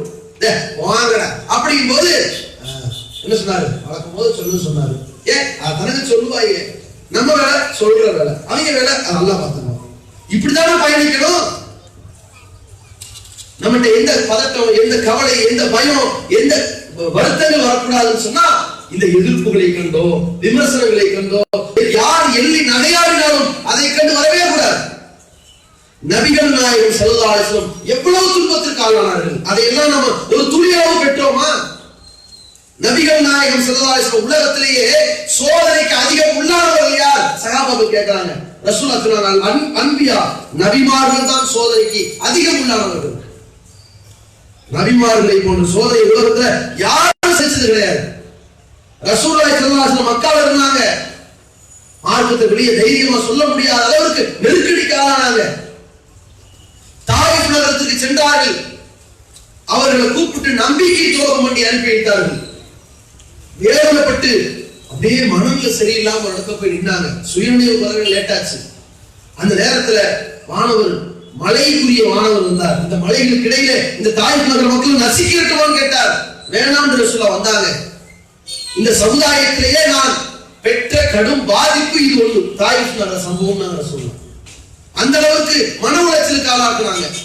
இதுல அபூ ஜஹல் கேலியும் கிண்டலும் இனத்தாலும் திமிரும் அவ்வளவு இழி சொல்லுக்கு ரசூலுல்லாஹ் ஆளானாங்க. அபூ லஹப், நீ எதுக்கு இந்த மார்க்கத்தை சொல்றக்கா எங்களை கூப்பிட்டு மன்னவாரி வீசிட்டு போனான். அபூ ஜஹல் அப்படி செய்யல, அவன் இலக்காரமாவும் கேவலமாவும் இழிவாகவும் பேசணும். நபிகளார் சஜ்தா செய்கிற பொழுது ஒட்டக குரல் தூக்கி முதுகுல வச்சது அப்படி இழிவுபடுத்துறது தனி, நபிகளார்ட்ட பேசுற பேச்சே இழிவுபடுத்துறது தான். மேராஜுக்கு போயிட்டு ரசூலுல்லாஹ் வந்து இருக்கிறாங்க. அபூ ஜஹல் ரசூலுல்லாஹ் பார்த்து, என்ன இன்னைக்கு எது புதுசா சொல்ல போறீங்களான்னு கேட்டான். அப்ப என்ன ட்ரேட் மார்க், புதுசா சொல்லுவாங்க பாருங்க. இன்னைக்கு நமக்கு அதான மௌலித் இல்லைங்கிறாங்க, அப்ப அர்த்தம் அதுவும் இல்லைங்கிறாங்க. அப்ப 5ஆவது நாள் பாத்தியா, எந்த பாத்தியாவும் இல்லைங்கிறாங்க. புதுசா சொல்றேன் இப்படின்னு இருக்கு பாருங்க. குர்ஆன் சுன்னாவுல இல்லாத சொல்லிக்கிட்டு அதை மக்கள்கிட்ட நடைமுறைப்படுத்திட்டு அதை மக்கள்கிட்ட மார்க்கமாக சித்தரிச்சுட்டு இது தப்புன்னு சொன்ன நம்மளை பார்த்து புதுமைவாதிகள் பேசிக்கிட்டு இருக்கிறாங்களே. இதே போல நபிகள் நாயகம் ஸல்லல்லாஹு அலைஹி வஸல்லம் காலத்துல அல்லாஹ்வை விட்டு வணங்க வேண்டிய அபூ ஜஹல் கூட்டம், குஃபார்கள் அல்லாஹ்வோடு லாத்து உஸ்ஸா மனாத் என்ற மகான்களின் பெயரால் வழிபாடை உண்டாக்கிவிட்டு புதுசா அவன் உண்டாக்கிட்டு ரசூலுல்லாஹ் கேட்கிறான், புதுசா எல்லாம் செய்தி இருக்கான்னு. ரசூலுல்லாஹ், ஆமா நான் அக்ஸாவுக்கு அழைத்து செல்லப்பட்டேன்னாங்க. உடனே அபூ ஜஹல் எப்படி நடிக்கிறான் தெரியுமா? இப்ப நபிகள் நாயகத்திட்ட என்னது இங்க இருக்கிற ஆளு அக்ஸா வரைக்கும் போனீங்களா இப்படி ஆச்சரியமா கேட்டா, ஆஹா நம்ம சொல்லக்கூடாது, யாரும் நம்ப மாட்டாங்கன்னு சொல்லி நபிகள் நாயகம் சொல்லாம மறைச்சிருவாரு, நம்ம நம்புற மாதிரியே கேட்போம்னு சொல்லி அப்படியே வேற நடந்துச்சு இப்படி கேட்கறாங்க. ரசூலுல்லாஹ்வை இழிவுபடுத்துற நோக்கத்துக்கு அப்படியே அர்த்தம் இப்படி கேட்கலாம். நபிகள் நாயகம் சொல்றாங்க, இது நடந்துச்சு, நான் அழைத்து செல்லப்பட்டேன் அப்படின்னு. உடனே அவன் ஒரு கன்ஃபார்ம் பண்ணிக்கிறான். சில பேர் போன் பண்ணி, ஜி நான் ரெக்கார்ட் பண்ணிக்குவான்னு கடைசியில இத வெளியிடவாமா, எப்படி இது இழிவுபடுத்துறதுக்குன்னு ஃபித்னா பண்றதுக்குன்னு ஒரு கூட்டம் இருக்கும். இவர் நாலு ஸ்லிப் ஆக மாட்டாரா, இவர் நாலு ஸ்லிப் ஆக காத்துக்கிட்டு இருப்பான். கரெக்டா சொன்னா அது வெளிவரவே வராது, கல்லூரி பண்ண மாதிரி மறைச்சிருவான். லைட்டா மிஸ் ஆயிடுச்சுனா இவர் என்ன சொல்றாரு பாருங்க, இவர் என்ன சொல்றாரு பாருங்க, குர்ஆனுக்கு மாற்றமா சொல்லிட்டாங்களா அது வராது. இதே மாதிரி அபூ ஜஹல் பேசுறான். எப்படி பேசுறான்? உன்னுடைய தோழர்களை அழைச்சிட்டு வருவேன். ஏன்ட்ட சொன்னது அப்படியே அவங்க சொல்லுவியா? ரசூலுல்லாஹ் கேட்கிறான். சொல்றேன். சகாபாவை கூப்பிடணும், அவங்களை கூப்பிடணும், எல்லாரும் கூப்பிட்டு வாங்க, உங்க தூதர் ஏதோ சொல்றாரு, இந்த முகமது எதையோ பேசுறாரு, கேளுங்க. ரசூலுல்லாஹ் அவங்கள்ட்டையும் சொன்னாங்க. இந்த அளவுக்கு எதிரிகள் அவர்களை இலக்காரமாகவும் இழிவாகவும் கருதினார்களே, எதிர்கொண்டார்கள் ரசூலுல்லாஹ்? தளர்ந்து போனார்களா? இந்த மக்கள் இஸ்லாத்தை ஏற்றுக்கொள்ளவில்லை என்றுதான் கவலைப்பட்டார்களே தவிர, இவ்வளவு நம்மள ரொம்ப டார்ச்சர் பண்றாங்கன்னு தளர்ந்தாங்களா? மதீனாவுக்கு போறாங்க, பத்ர் யுத்தம் நடக்குது, அது முடிஞ்சு ஒரு சில மாதங்கள் உஹது யுத்தம் வருது, அதுக்கப்புறம் ஒரு யுத்தம், அதுக்கப்புறம் யுத்தம், நயவஞ்சகர்கள் எல்லாம் கூட்டி சேர்ந்து எதிரிகளை எல்லாம் ஒன்று சேர்த்தி அன்சாரியுடைய யுத்தம், ஏகப்பட்ட யுத்தங்களை மரணிக்கும் வரை சந்தித்தார்களே. ஒரு பக்கம் எதிரிகளிடப்பட்ட சண்டைகள், சச்சரவுகள், ஃபித்னாக்கள், குழப்பங்கள், கடுமையான விஷமத்தனமான பிரச்சாரங்கள், பைத்தியக்காரர்களாம், சூடி வைக்கப்பட்டிருக்குதுங்களாம், ஏழு சைத்தானிகள் அப்படிங்கிறான், எல்லாத்தையும் கேட்டுக்கொண்டு நபிகள் நாயகம் நிலைவடைந்தார்களா? இதுக்கு போதாக்குறைக்கு சஹாபாக்கள் ஒரு சில நயவஞ்சகர்கள் கிடைக்கூடான். நபிகள் நாயகம் முஹாஜிர்களா பார்த்து அவங்க ஊர்க்காருக்காக பார்த்து கொடுக்குறாரு. இந்த ஊர் உரிய கிளப்பி விட்டா பிரச்சனையை உண்டாக்கிடலாங்கிறதுக்காக வேண்டி அவர் ஊருக்காருக்காக வேண்டியே கொடுக்குறாரு. அன்சாரிகளை கை விட்டுட்டார், அன்சாரிகளை கொடுக்க மாட்டேங்கிறார் என்று நயவஞ்சகர்கள் கிளப்புறான். அனைத்தையும் எதிர்கொண்டார்கள் ரசூலுல்லாஹ். இப்படிப்பட்ட நபிமார்கள் கற்றுத்தந்த பாடம் என்ன? மரணிக்கும் வரை சோதனை இருக்கும், சாதாரணமானது இல்லை. இந்த ஏகத்துவ கொள்கையின் அடிப்படையில நாம சொர்க்கத்தில் நுழையணும்னு சொன்னா சாகும் வரைக்கும் இருக்கணும். கடந்த இளமை காலத்துல இருந்தோம், அல்ஹம்துலில்லாஹ், அல்லாஹ் நம்மள இளமை காலத்துல இந்த கொள்கை இருக்கு வச்சுட்டான். இப்ப இருக்கிறோமா? ரைட், இப்ப இருக்கிறோம். இறக்கும் வரை இருக்கிறோமா? அதான் சரி. இப்ராஹிம் அலைஹிஸ்ஸலாம் அவர்கள் இறைவனுக்காக வேண்டி எல்லா சோதனையும் எதிர்கொண்டார்கள், நிறைவேற்றினார்கள். இன்னி ஜாயிலுக்கள் இன்னாசி இமாமா, ஒட்டுமொத்த உலகத்திற்கும் உன்னை இமாமாக்கி விட்டேன் அல்லாஹ், உன்னை மனித குலத்தின் முன்னோடி ஆக்கிட்டேன் அல்லாஹ் சொன்னான். இப்ராஹிம் நபி வாழ்ந்தார்ல, அந்த இப்ராஹிம் அலைஹிஸ்ஸலாம் அவர்கள் தனது இறைவனுக்காக தன் மனைவியையும் குழந்தையும் பாலைவனத்தில் விட்டவர்கள், நெருப்பிலே வீழ்ந்தவர்கள், தன்னுடைய மகளை அறுக்க முற்பட்டவர்கள், அனைத்தையும் செய்தார்கள் தானே. தன் தந்தையையும் புறக்கணித்து விட்டு வெளியூருக்கு போனவர்கள் தானே. இப்படி எல்லாம் சோதனைக்கு ஆளாக்கப்பட்டு பல ஆண்டுகள் கழித்து முதுமையிலே தன்னுடைய பிள்ளைகளை பெற்றெடுக்கிறார்கள். அல்லாஹ் வழங்குகிறான் இஸ்மாயிலை, இஸ்ஹாக்கை. இஸ்மாயில் வளர்ந்து தோளோடு தோல் சேர்ந்து வரும் பருவம் வரும் வரைக்கும் இப்ராஹிம் இருக்கிறார். அந்த பருவத்தில் தான் காபத்துல்லாவை அடித்தளத்தை எழுப்புறார். அந்த காபத்துல்லாவின் அடித்தளத்தை எழுப்புகிற பொழுது அவர் என்ன கேட்கிறார்? ரப்பனா தகப்பல் மின்னா இன்னக அன்த ஸமீஉல் அலீம். இறைவா, நாங்க செஞ்சிருக்கிற இந்த பணி நீ எங்களுக்கு ஏற்றுக்கொள்வாயாக. எவ்வளவு உள தூய்மையோடு அந்த கோரிக்கையை வைக்கிறார். ஏன்? இவர் தியாகி, இவர் முன்னோடி, இவர் இறைவனுக்குத்தான் செய்கிறார் என்றாலும் ஏன் அந்த உள தூய்மையான அந்த வார்த்தைகளை பேசுகிறார்? என்றென்றும் இருக்க வேண்டும். அவர் இறுதி காலகட்டத்தில் பல்வேறு பிரார்த்தனைகளை செய்கிறார். வஜஅலி லிசான சித்கின் ஃபில் ஆகிரின், பின்னால் வரக்கூடிய மக்களுக்கு மத்தியிலே என்னை பற்றி நல்ல அபிப்பிராயத்தை ஏற்படுத்திடுவான்னு கேட்டாரே. இப்ராஹிம் அலைஹிஸ்ஸலாம் அவர்கள் வாழ்கிற பொழுது இப்ராஹிமை போன்ற ஒரு தியாக செயல் உண்டா? வேணாது. எனக்கு பின்னால் வருகிற மக்களிடத்துல என்னை பற்றி நல்ல அபிப்பிராயம். அவர் நல்லா தான் இருந்தாரு, ஆனா பிற்காலத்துல இன்னும் கொஞ்சம் மாறிட்டார். இது வரக்கூடாது. நல்லா தான் இருந்தாரு, நல்ல நிலையிலேயே இறந்தார். இதுதான் வரணும். இதுதான் நம்ம எல்லாருக்கும் வரணும். யாருடைய வாழ்க்கையிலும் இடைப்பட்ட காலத்தை வைத்தோ துவக்க காலத்தை வைத்தோ முடிவெடுக்க கூடாது. எந்த ஒரு மனிதனுடைய மனசிலும் அது வந்துடக்கூடாது. நான் இந்த பள்ளிவாசலுக்காக லட்சக்கணக்கில் கொடுத்தேன் அப்படிமா, அதுக்கு பிறகு இஸ்லாத்தை விட்டு வெளியே போயிருப்பான். இந்த மார்க்கத்திற்காக ஏராளமான சிரமங்கள் பட்டேன் என்பான், அதற்கு பிறகு இஸ்லாத்தை விட்டு வெளியே நிற்பான். இப்ப அளவுகோல் என்ன? அல்லாஹ்வுடைய பார்வை என்ன? 30 வருஷம் 40 வருஷம் இந்த கொள்கைக்காக வேண்டி பாடுபட்டவன், இந்த கொள்கையை எடுத்து சொன்னவன், இந்த கொள்கைக்கு அள்ளி அள்ளி கொட்டி கொடுத்தவன், இந்த கொள்கையில இருந்து தளர்ந்து போனால் அவனுக்கு பேர் என்ன? அவன் நிலைமை என்ன? சொர்க்கவாசியா? 30 வருஷம் ஒரு கடையில வேலை பார்க்கலாம், 30வது வருஷம் திருடிட்டான், அவன் என்ன உழைப்பாளிகளா திருட்டு பயணிகளா? கடைசி நிலைமை தானே பார்க்கப்படும். அல்லாஹ்வுடைய தூதர் காலத்துல சஹாபாக்கள் உயிரை விடுகிற இடம் யுத்தம். அந்த யுத்த களத்துல ஒரு நபித்தோழர் ஒருவரை பார்க்கிறார், வீர தீரமான அந்த போர்க்களத்துல செயல்பட்டு இருப்பதை பார்த்து இவர் சொர்க்கவாசின்னு நினைச்சுக்கிட்டாரு. ரசூலுல்லாஹ் சொன்னாங்க இவர் நரகவாசின்னு. ஏன்னா அல்லாஹ்க்கு அந்த செய்தி அதுதான். அவர் அதற்கு ஏற்றால் போல் தற்கொலை பண்ணி இறந்தார். ரசூலுல்லாஹி ஸல்லல்லாஹு அலைஹி வஸல்லம் சொன்னாங்க, ஒரு மனிதர் தனக்கும் முடிவுகளை கொண்டு கூலி வழங்கப்படும். கடைசி நிலைமை என்ன அதான் பார்ப்பாங்க. இதே ரசூலுல்லாஹ் மதீனாவுல வந்த சஹாபாக்களை பார்த்து சொன்னார்கள், இன்னமல் ஆமாலு பின்னியாத், எல்லா செயல்களும் எண்ணங்களை வைத்துத்தான் இருக்கின்றன. எங்க மதீனாவுல சில சஹாபாக்கள் மக்கால தன்னுடைய சொத்துக்களை எல்லாம் இழந்துவிட்டு வந்தவர்கள், தன் சொந்தங்களை இழந்துவிட்டு வந்தவர்கள், பல தியாகங்களுக்கு மத்தியில் வந்தவர்கள்.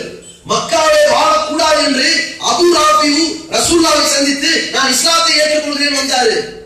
ரசூலுல்லாஹ் என்ன பண்ணாங்க, நான் உடன்படிக்கையை முறிக்க மாட்டேன், போ அந்த மக்கள்கிட்ட போ, அதுக்கு பிறகு நீ வா, இதே கொள்கையில் இருக்கிறேன்னு பார்ப்போம். போனாரு, மீண்டும் வந்தாரு, இதே கொள்கையில் இருந்தாரு. இப்படி போயிட்டு திரும்பி வந்தவர்கள் இருக்கிறார்கள். இது மாதிரி மக்காவுல இருந்து மதீனாவுக்கு ஹிஜ்ரத் செய்தவர்கள் ஒரு ஊனமாக இருக்கிறார், எழுந்து நடக்க முடியல. கண் தெரியாதவர் அப்துல்லாஹ் பின் உம்மி மக்தூம் இருக்கிறார். பணக்காரர் முஸாப் பின் உமைர் இருக்கிறார். பணக்காரர் முஸாப் பின் உமைரும் தன் சொந்தங்களை பெற்ற தாய் தகப்பனை சொத்துக்களை செல்வத்திற்கெல்லாம் அதிபதியாக இருந்த தகுதியை எல்லாம் இழந்துவிட்டு கண் தெரியாத அப்துல்லாஹ் பின் உம்மி மக்தூமை அழைத்துக் கொண்டு மதீனாவுக்கு வந்தார். மக்களுக்கு மார்க்கத்தை சொன்னார். அதே போல அதே மக்காவுல முடியாத நிலையிலே யாராவது என்னை மதீனாவுக்கு அழைத்து செல்லுங்கள் என்று கேட்டு தவழ்ந்து போகிற வழியில் இருந்தார். தவழ்ந்து போவது இறந்துட்டார். அல்லாஹ் சொல்றான், அல்லாஹ்வுடைய பாதையிலே ஹிஜ்ரத் செய்கிற பொழுது அவருக்கு மரணம் வந்து விட்டால் அவருடைய கூலி அல்லாஹ்விடத்தில் இருக்கிறது, கிடைக்கும். இவ்வளவு நியத்தோட போன நேரத்துல கூட ரசூலுல்லாஹ் மதீனாவுல என்ன வார்த்தையை சொன்னாங்க, பேர்பட்ட தியாகிகள் இங்கே வந்திருக்கிறார்கள், ஓட்டினார்களா, புகழ்ந்தார்களா, அவர்களை மிகப்பெரிய அளவிலே வரவேற்றார்களா, பட்டுக்கமலம் விரித்தார்களா, என்ன செய்தார்கள்? இன்னமல் ஆமாலு பின்னியாத் செய்தியை சொல்றாங்க. எல்லா செயலும் எண்ணங்களை பொறுத்து தான் இருக்கிறது. ஃபமன் கானத் ஹிஜ்ரத்துஹு இலா துன்யா யுஸிபுஹா, யாருடைய ஹிஜ்ரத் உலகத்திற்காக இருக்கிறதோ, மதீனா ஒரு சிட்டி, வியாபார பண்ட மாற்றம் நடக்கிற இடம், விவசாயம் கொளிக்கிற இடம், நல்லா பொழைச்சிக்கலாம், செட்டில் ஆகலாம், அப்படி ஒருத்தர் வந்திருக்கலாமே என்று ரசூலுல்லாஹ் பேசுறாங்க. துன்யாவுக்காக வந்தால் அது கிடைக்கும். அவ் இம்ராஅத்தின் யன்கிஹா, ஏதோ மறுநாள் ஒரு பொண்ணை பார்த்து கல்யாணம் பண்ணிக்கலாம் என்று வந்திருந்தால் அதுவும் கிடைக்கும். ஒரு ஹிஜ்ரத்துஹு இலாமா ஹாஜர இலை, அவனுடைய ஹிஜ்ரத் எதை நோக்கி இருக்கிறதோ அது அமையும், அல்லாஹ் அதுவும் அமையும். இப்படி சொன்னாங்க ரசூலுல்லாஹ். ஆனால் இந்த சஹாபாக்கள் தியாகத்தால் வளர்ந்தவர்கள், தியாக செம்மல்களாக வளர்ந்தவர்கள், இந்த இறைவனுக்காக வேண்டி கடைசி நிலை வரை தியாகிகளாக இருந்தவர்கள்.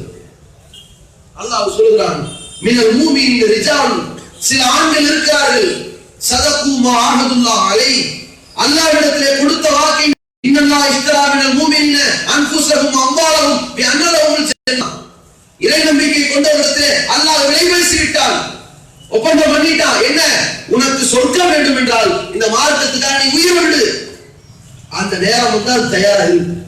உனக்கு சொர்க்கம் வேண்டும் என்றால் இந்த மார்க்கத்துக்காக சொத்துக்களை இழ, அந்த நேரம் வந்தால் இழக்க தயாராக இரு, அல்லாஹ் சொல்லிட்டான்.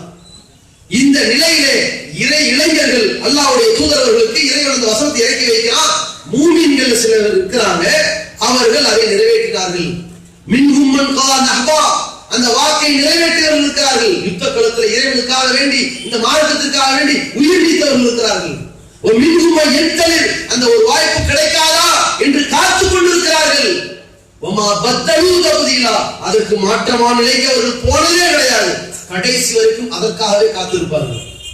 இந்த மார்க்கத்திற்காகவே காத்திருப்பது, மார்க்கத்திற்காக உயிரை விடுவதற்கே காத்திருப்பது, மார்க்கத்திற்காக அர்ப்பணிப்பதற்கே வாழ்வது. யாரை பற்றியும் கவலை இல்லை, நான் சத்தியத்தை சொல்வேன், யார் விமர்சித்தாலும் அதை பற்றி கவலை இல்லை என்ற நிலைதான் சஹாபாக்களுக்கு இருந்தது. அபூ ஹுரைரா ரலியல்லாஹு அன்ஹு அவர்கள் அல்லாஹ்வுடைய தூதர் அவர்களை மக்காவிலே சந்தித்து இஸ்லாத்தை ஏற்கல, மதீனாவின் துவக்கத்தில் இஸ்லாத்தை ஏற்கல, கைபர் யுத்த நேரத்தில் இஸ்லாத்தை ஏற்றுக்கிட்டாங்க. ஆனால் அபூ ஹுரைரா ரலியல்லாஹு அன்ஹு அவர்கள் ரசூலுல்லாஹ்விலிருந்து கற்று உலகத்திற்கு சொன்ன ஹதீஸ்கள் பல்லாயிரக்கணக்கான ஹதீஸ்கள். அந்த அபூ ஹுரைரா ரலியல்லாஹு அன்ஹு அவர்கள் நிறைய ஹதீஸ்களை சொல்கிறார்கள் என்று சஹாபாக்களிடையே ஒரு சர்ச்சை வந்துருச்சு. அக்ஸர் அபூ ஹுரைரா விட்டடிக்கிறாரோ இப்படின்ட்டாங்க. அந்த நேரத்தில் அவர் என்ன வருத்தப்பட்டார் தெரியுமா? திருமறை குர்ஆனில் 2 வசனங்கள் இருக்கிறது. இன்னல்லதீன யக்துமூன மா அன்ஸல்னா மினல் பையினாத். இந்த நற்செய்திகள், இந்த நற்சான்றுகள் தெளிவான வேதத்திலிருந்து நாம் இறக்கி வைத்ததை யார் மறைக்கிறார்களோ அவர்களுக்கு கடும் வேதனை உண்டு என்கிற ஆயத்து மட்டும் குர்ஆன்ல இல்ல. நான் ரசூலுல்லாஹ்ட்ட இருந்து கற்றுக்கொண்டதை உலகத்துக்கு எதையும் நான் சொல்லி இருக்க மாட்டேன். அல்லாஹ் சொல்லிட்டான். நீ எதை அறிந்தாயோ அதை உலகத்துக்கு சொல்லிரு. வேத விஷயங்களை, தூதர் மொழிகளை எதை கற்றாயோ அதை மறைக்காதே, உலகத்துக்கு சொல்லிரு. மறைச்சா குற்றவாளின்னு அல்லாஹ் சொன்னதுனால நான் மறைக்காம சொல்லுவேன். யாரு வேணாலும் என்ன வேணாலும் சொல்லிட்டு போங்க. சொன்னாரா இல்லையா? கொள்கையிலும் உறுதி இருக்க வேண்டும். நாம் கொண்ட கொள்கையோடு அந்த கொள்கையை உயிரோட்டமாக வைத்திருக்கின்ற அமல்களிலும் உறுதி இருக்க வேண்டும். சத்தியத்தை சொல்றோமே, சொன்னா மட்டும் பத்தாது, அதே சத்தியத்துல நாம் நீடிக்கணும். நாம் தரமல்லாம இருக்கணும், நாம் தெளிவாக இருக்கணும், நாம் நிலையாக இருக்கணும் என்றால் அதை உயிரோட்டப்படுத்துவது அமல்கள். அந்த அமல்களை நம்முடைய வாழ்க்கையில தொடர்ச்சியா வைக்கணும். அபூ ஹுரைரா ரலியல்லாஹு அவர்கள் ரசூலுல்லாஹோடு இஸ்லாத்தை ஏற்றுக்கொண்ட காலம் இருக்குதே, கிட்டத்தட்ட 4 வருஷம், அவ்வளவுதான். ரசூலுல்லாஹ் மௌத்தாயிட்டாங்க. இந்த கிட்டத்தட்ட 4-5 ஆண்டுகள்ல ரசூலுல்லாஹ்ட்ட கற்றுக்கொண்ட எல்லாத்தையும் அறிவிச்சாரு. அவர் தன்னுடைய 70களில் மரணிக்கிறார். அந்த மரண தருவாயில் ரொம்ப கவலைப்பட்டு பேசுகிறார். எதற்காக அழுது கொண்டிருக்கிறார் என்றால் சஹாபாக்கள் கேட்கிறாங்க, ஏன் இப்படி அழுதுகிட்டு இருக்கிறீங்க? மரண தருவாயில் ரொம்ப வேதனைப்பட்டு அழுகிறார். ஏன் அழுகிறீங்க? அவர் சொல்றாரு, கில்லத்து சாதி வதூலு ஹயாத்தி. என்னுடைய வாழ்நாள் அதிகரித்து விட்டது, ஆனால் நான் சேர்த்துக் கொண்ட உழைப்பென்னவோ குறைவாக இருக்கிறார். யாரு? பல்லாயிரக்கணக்கான ஹதீஸ்களை அறிவித்த அபூ ஹுரைரா. அவர் சொல்லுகிறார், நான் எடுத்துக்கொண்ட உழைப்பு குறைவாக இருக்குது என்கிறார். நாமெல்லாம் ஏமாத்துறோம். நமக்கு எத்தனை ஆயத்துகள் மனப்பாடம், நமக்கு எத்தனை ஹதீஸ்கள் மனப்பாடம், எத்தனை செய்திகள் தெரியும். கேட்டு பாருங்க, யோசிச்சு பாருங்க. ஆனால் அபூ ஹுரைரா அவர்கள் வேதனைப்படுகிறார். எந்த அளவிற்கு? அபூ ஹுரைரா ரலியல்லாஹு அன்ஹு அமல்கள்ல எந்த அளவுக்கு இருந்தார்?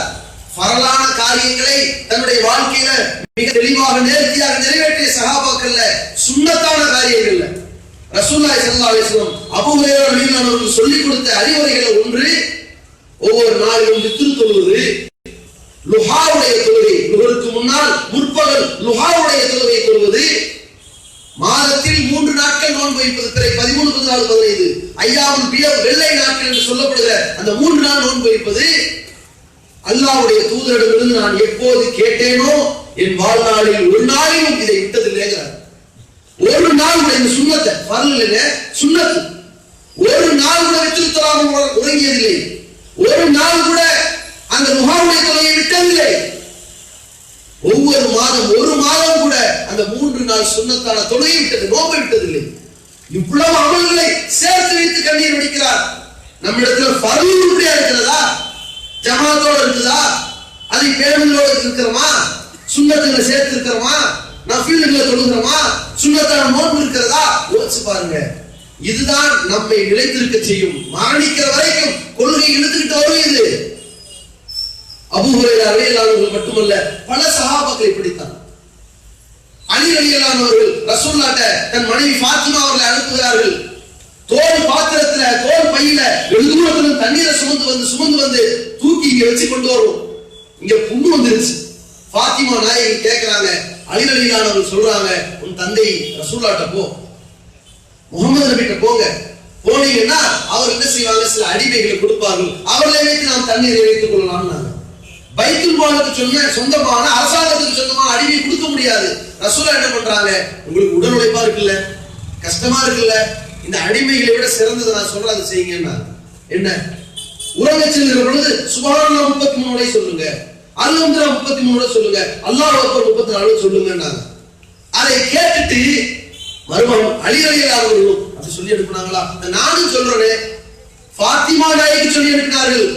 அலி ரலியல்லாஹு அவர்கள் நானும் அதை சொல்றேன்னு சொல்லிட்டு சொன்னார்கள், என் வாழ்நாளில் ஒரு நாள் கூட இதை சொல்லாமல் நான் உறங்கியது கிடையாது.